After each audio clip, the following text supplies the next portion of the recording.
తెలంగాణ రాష్ట్ర నీటిపారుదల ప్రాజెక్టులు జలవనరుల పరిరక్షణ ధ్యేయంగా జలసౌధలో కీలకమైన సమీక్ష సమావేశం ప్రారంభమైంది.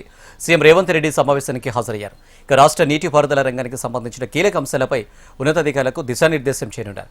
ఈ ఉన్నత స్థాయి సమావేశంలో ప్రధానంగా రాజోలి బండ డైవర్షన్ స్కీమ్, తుంగభద్ర ప్రాజెక్టుతో పాటు తుంగభద్ర బోర్డు పరిధిలోని వివాదాలు, లైనింగ్ పనులపై సుదీర్ఘంగా చర్చిస్తున్నారు. ఇక తెలంగాణ ప్రయోజనాలకు సంబంధించిన అంతరాష్ట్ర జల వివాదాలపై అధికారులు సీఎంకు సమగ్ర ప్రెజెంటేషన్ ఇవ్వనున్నారు. అలాగే ఆర్డీఎస్ ఆధునీకరణ పనుల పురోగతిపై రూపొందించిన నివేదికను సీఎం పరిశీలించనున్నారు. ఇక కృష్ణా జలాల వినియోగం, ఉమ్మడి ప్రాజెక్టుల్లో తెలంగాణకు దక్కాల్సిన న్యాయమైన వాటా మరియు భవిష్యత్తులో అనుసరించాల్సిన వ్యూహాత్మక చర్యలపై ఈ సమావేశంలో కీలక నిర్ణయాలు తీసుకోనున్నట్లు కూడా తెలుస్తుంది.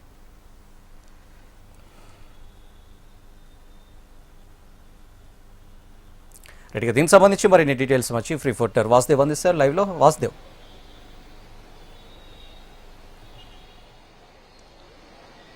కొద్దిసేపు క్రితమే ముఖ్యమంత్రి రేవంత్ రెడ్డి ఎర్రమంజిలో ఉన్నటువంటి జలసౌధ ప్రధాన కార్యాలయానికి చేరుకున్నారు. ఆయనతో పాటు మంత్రి ఉత్తమ్ కుమార్ రెడ్డి, మరోపక్క నీటిపారుదల శాఖ కీలక అధికారులు, ప్రభుత్వ సలహాదారులు, ఎంపీ మల్లూరు రవితో పాటు ఏదైతే ఆదిత్యనాథ్ దాస్ సంబంధించి జలవనరులకు సంబంధించినటువంటి సలహాదారుడు కూడా రావడం జరిగింది. అయితే కీలక ఈ సమావేశం చెప్పాలి. ఎందుకంటే ఏదైతే తుంగభద్రతో పాటు ఎవరైతే డిఆర్ఐ సంబంధించినటువంటి రాజోలి బండ డైవర్షన్ స్కీమ్ కు సంబంధించినటువంటి వ్యవహారంలో కూడా ఈరోజు కీలక సమీక్ష నిర్వహిస్తున్నారు. కొద్దిసేపటి క్రితం తుంగభద్రకు సంబంధించినటువంటి అంశంపైన అధికారులు పవర్ పాయింట్ ప్రజెంటేషన్ ఇవ్వడం జరిగింది. మరి కాసేపట్లోనే ఏదైతే రాజోలి బండ డైవర్షన్ స్కీమ్ సంబంధించినటువంటి పవర్ పాయింట్ ప్రజెంటేషన్ ప్రారంభం కాబోతుంది.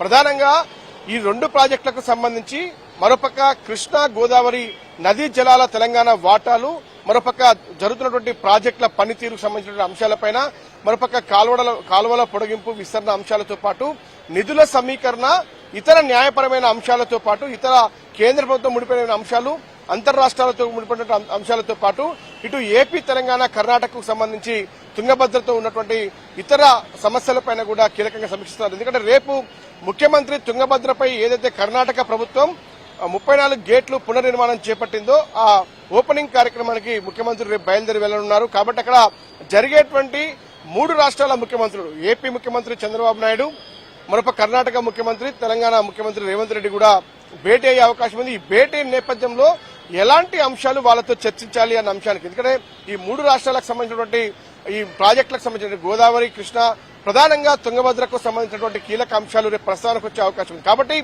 అధికారులను అడిగి ఎలాంటి సమస్యలు ఉన్నాయి, ఏంటంటే భూసేకరణ సంబంధించి కావచ్చు, ముంపు ప్రాంతాలు కావచ్చు, మరోపక్క నీటి వాటాల అంశానికి సంబంధించి, ఎందుకంటే ఉమ్మడి మహబూబ్నగర్ జిల్లాకు సంబంధించినటువంటి అంశంలో కూడా ఏదైతే రాజోలి బండ డైవర్షన్ స్కీమ్ కు సంబంధించి అది త్వరితగతిన పూర్తి చేస్తే దాదాపు కొన్ని వేల ఎకరాలకు ఉమ్మడి మహబూబ్నగర్ జిల్లాలో సాగునీరు అందే అవకాశం ఉంటుంది. కానీ అది చాలా కాలంగా పెండింగ్ లో ఉంటున్న నేపథ్యంలో కూడా ఇతర రాష్ట్రాలతో ఉన్నటువంటి సమస్యలకు సంబంధించిన విషయంలో కూడా ఒక క్లారిటీ వచ్చే అవకాశం ఉంది రేపటితో. కాబట్టి ఈ రోజు ముఖ్యమంత్రి పూర్తిగా సవివరంగా ఇరిగేషన్ శాఖ అధికారులతో, ఆ శాఖ మంత్రి ఉత్తమ్ కుమార్ రెడ్డితో కూడా పూర్తి వివరాలు సేకరిస్తున్న పరిస్థితి కనిపిస్తుంది. ఇప్పటికే ఒక సమగ్ర నివేదికను కూడా అధికారులు రూపొందించారు. ఆ నివేదికను పరిశీలించి ముఖ్యమంత్రి ఈ ప్రస్తావన రేపు తీసుకొచ్చే అవకాశం కనిపిస్తా ఉంది. ఇక పూర్తిగా కూడా కృష్ణానది వాటాలకు సంబంధించి ఏదైతే కృష్ణానదిపై ఉన్నటువంటి కర్ణాటక ప్రాజెక్టులు, తెలంగాణ, ఏపీతో ఉన్నటువంటి ఈ శ్రీశైలం, నాగార్జున సాగర్ లాంటి ప్రాజెక్టులో కూడా నీటి వాటాల విషయంలో జరుగుతున్న అన్యాయానికి సంబంధించి కూడా ఆ సమస్యల పరిష్కారానికి ఇరు రాష్ట్ర ప్రభుత్వాలు ఇప్పటికే ఒక అంగీకారానికి వచ్చాయి, ఏపీ, తెలంగాణకు సంబంధించి. కానీ కర్ణాటకకు సంబంధించి ఇతర డ్యాముల ఎత్తు పెంపు కావచ్చు, నీటి స్టోరేజ్ విషయంలో కావచ్చు, కృష్ణా ట్రిబ్యునల్ ఇచ్చేటువంటి సలహాలు, సూచనలు, గతంలో కొన్ని కమిషన్ ఇచ్చినటువంటి నివేదికల ఆధారంగా కూడా రేపు చర్చలు జరిపే అవకాశం కనిపిస్తోంది. కాబట్టి రేపు ముఖ్యమంత్రి కర్ణాటక ఉదయం బయలుదేరి వెళ్తా ఉన్నారు.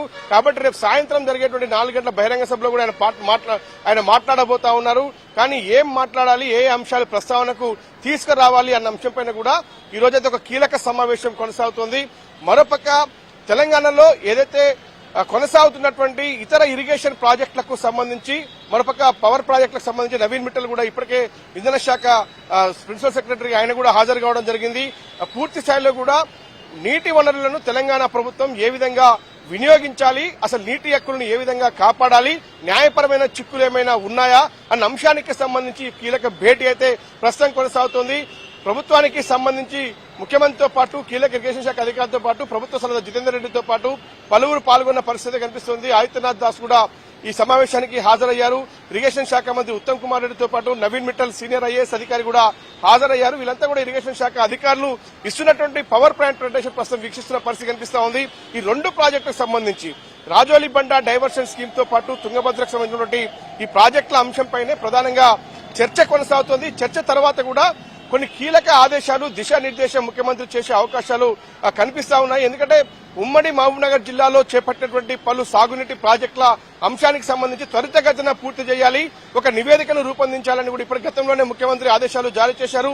ఇటీవల కాలంలో సచివాలయంలో ఉత్తమ్ కుమార్ రెడ్డి కూడా ఇరిగేషన్ శాఖ అధికారులతో కీలక భేటీ నిర్వహించారు. కాబట్టి వాటన్నిటిని ఈ రోజు పరిశీలించి కూడా తదుపరి చర్యలు ఎలా తీసుకోవాలి, త్వరితగతిన ప్రాజెక్టులు ఎలా పూర్తి చేయాలి, ఎందుకంటే రైతాంగానికి ఉన్నటువంటి ఎలాంటి సమస్యలు ఉన్నాయి, వాళ్ళ భూసేకరణకు సంబంధించినటువంటి విషయంతో పాటు వాళ్లకు ఇచ్చేటువంటి పరిహారాల విషయంతో పాటు ప్రాజెక్టు పనుల కొనసాగింపు అంశాలతో పాటు పూర్తిగా కూడా ఈ రోజు ఎక్స్క్లూజివ్ గా కేవలం ఇరిగేషన్ శాఖ ప్రాజెక్టులకు సంబంధించిన అంశాలపైన ఇటు గోదావరి, కృష్ణా, తుంగభద్ర నదులకు సంబంధించిన ప్రాజెక్టులపైన మాత్రమే, నీటి వాటాలపైన మాత్రమే అంతర్రాష్ట్ర జల వివాదాలకు ఫుల్ స్టాప్ పెట్టే విధంగా ముఖ్యమంత్రి చర్యలు తీసుకోబోతున్నారు. కాబట్టి ఈ రోజు ఇరిగేషన్ శాఖ ప్రధాన కార్యాలయంలో కూడా ఈ కీలక సమావేశం కొనసాగుతోంది. కొద్దిసేపటి క్రితమే ఈ సమావేశం ప్రారంభమైంది. ఇది రాత్రి 10 గంటల వరకు లేదంటే అంతకంటే ఎక్కువ కూడా సుదీర్ఘంగా ఈ యొక్క సమావేశం కొనసాగే అవకాశం కనిపిస్తా ఉంది.